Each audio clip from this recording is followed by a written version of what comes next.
ટ્રમ્પના ટેરિફને કારણે બજારમાં થોડું દબાણ. નિફ્ટી લગભગ 100 પોઈન્ટ નબળો પડીને 24,650ની નજીક પહોંચ્યો. તો બેંક નિફ્ટીમાં પણ નરમાશ, જ્યારે મિડ કેપ અને સ્મોલ કેપમાં આજે આવ્યું દબાણ.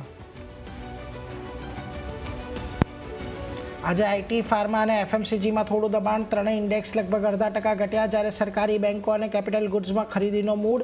કેપિટલ ગુડ્સમાં કેન્સ ટેક અને ફ્યુચર્સમાં બીએચઈએલ ટોપ ગેનર્સમાં સામેલ.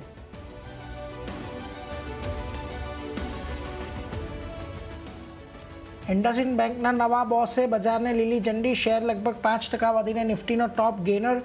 રાજીવ આનંદ 3 વર્ષ માટે એમડી અને સીઈઓ બનશે. 25 ઓગસ્ટથી સંભાળશે ચાર્જ.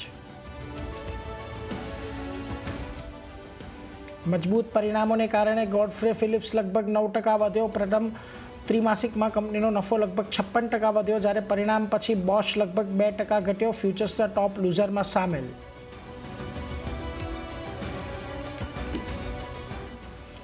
પેટીએમના શેરમાં નોંધાયો મોટો સોદો. બ્લોક ડીલ મારફતે 1.86 કરોડ શેર્સમાં ડીલ. 2.90% ઇક્વિટીમાં થયા સોદા. સ્ટોકમાં હાલમાં મામૂલી હિલચાલ.